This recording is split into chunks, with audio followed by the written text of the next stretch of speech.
Bonjour Thierry. Oui, bonjour. Alors Thierry, qu'est-ce que vous attendez vous pour 2025? Alors, qu'est-ce que j'attends pour 2025? J'attends un peu plus de sérénité, j'imagine un peu comme beaucoup de monde. Eh oui. Comme beaucoup de monde. Bien sûr. Et puis, j'attends également de vivre les choses le plus, on va dire, le plus honnêtement et le plus simplement possible. Voilà. C'est Tout beau. simplement. C'est beau ce que vous dites. Un beau message. Et on vous souhaite une belle année d'ailleurs. Eh ben, très bonne année à vous également. Merci. Je vous souhaite à tous et à toutes une très très bonne santé. Je pense que ça restera toujours l'essentiel. C'est le plus important, la santé. Oui, on est d'accord. Alors, vous avez une question Thierry pour cette année 2025 qui vous tracasse? Ah oui, en fait, ça me tracasse un petit peu. Et puis, en fait, pour tout vous dire, j'écoute beaucoup Sud Radio, donc j'écoute quelques émissions, et puis la vôtre me déstabilise et me perturbe. Donc, Ah bon? Elle perturbe beaucoup d'hommes, j'ai l'impression. Hein. Hier, c'était le cas déjà. Pourquoi? J'ai entendu hier une personne, oui, exactement, un monsieur qui avait exactement le même avis, et puis c'est assez déstabilisant, en fait. Mais je trouve vos interventions tellement pertinentes que je me suis permis d'appeler. Et d'ailleurs, je remercie les personnes du Standard qui ont été géniales depuis hier. Merci à vous, merci beaucoup. Et donc voilà, en fait, je vous explique un petit peu. Oui. J'ai acquis un bien en 2023, je suis 2023, un bien assez atypique parce que j'avais besoin d'un local de stockage. Oui. Tout simplement parce que ma maison est trop petite.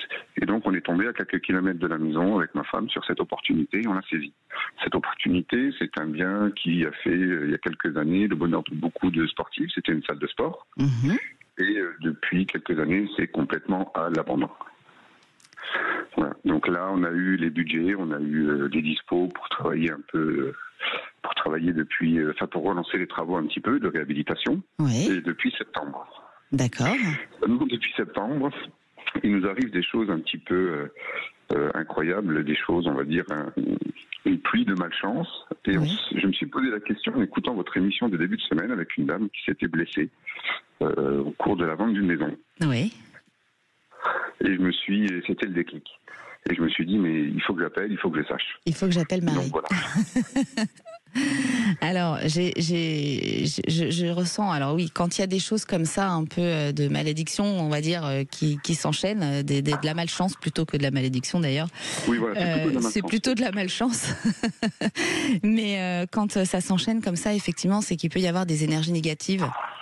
Et en général, eh bien, où il faut faire des choses, nettoyer pour débloquer tous ces points qui vous donnent toute cette malchance. Ou alors, mais moi, ce que je ressens sur vous, je ne pense pas que vous allez le garder très longtemps, ce bien. Il y a un événement qui va faire que ce bien va se vendre dans le temps. Alors, c'est peut-être pas tout de suite. C'est pas un endroit que vous allez garder. Moi, je ressens pas quelque chose que vous gardez. D'accord, ok, très bien. Très bien. Je ne sais pas si vous êtes déçu ou pas, mais c'est quelque chose qui... Oui, pardon. En fait, si vous voulez, avec ma femme, on s'était toujours dit que c'était un bien qui pourrait entrer dans le patrimoine et en ressortir aussi facilement qu'il en était rentré. Oui. Donc de ce côté-là, j'ai pas tellement de soucis. Après, je me demande s'il y avait une coïncidence entre justement cette pluie de petits tracas et de petits soucis pas tellement importants, très honnêtement, mais dont on n'a absolument pas l'habitude. En fait, j'ai l'impression de cumuler depuis septembre, et la seule chose que je trouve qui a été différente depuis septembre pour nous en tout cas, c'est les travaux dans ce local qu'on a acheté il y a plus d'1 an et demi. Et vous vivez dans ce lieu ? Ah non, absolument pas. Non. C'est pas un lieu de vie, c'est un lieu où je stocke du matériel, qui est destiné à être un atelier, qui est destiné à être de nouveau une petite salle de sport pour les enfants, et puis voilà, quoi. Mais vous y êtes de passage en fait. Exactement. On y passe beaucoup de temps depuis septembre pour tout réhabiliter. Oui. Par contre, on sait très bien que c'est pas notre lieu de vie. Enfin, c'est pas du tout un lieu de vie. C'est un lieu Bien sûr. Comme je vous l'ai dit, c'est un atelier, lieu de stockage, tout simplement. Je vous enverrai, vous laissez votre mail au standard, surtout vous ne raccrochez pas après. Je vous enverrai quelque chose à faire pour nettoyer un petit peu. Voilà, ça ramène un peu du positif et ça débloque parfois certaines choses.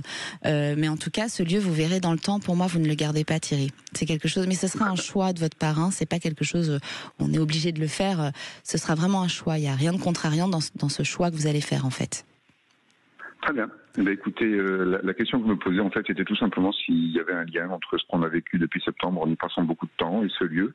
C'est la seule chose que je pouvais voir. Ça peut être possible. Ça peut être possible, oui. Oui, c'est pour ça que je vous enverrai quelque chose à faire juste après, je vous promets. Merci beaucoup, en tout cas. Et voilà, en tout cas, je vous remercie énormément pour tout, pour l'accueil surtout de cette radio. Et je vous remercie vous également. Et je vous souhaite une très bonne année à toutes et à tous. Merci Thierry, toutes les équipes, Maxime, Zach, au standard, à la régie. Vous souhaite aussi une belle année, et moi aussi, et plein de belles choses. Et j'espère que toute cette malchance va s'envoler. Merci beaucoup. Merci. Très bonne fin de journée à vous.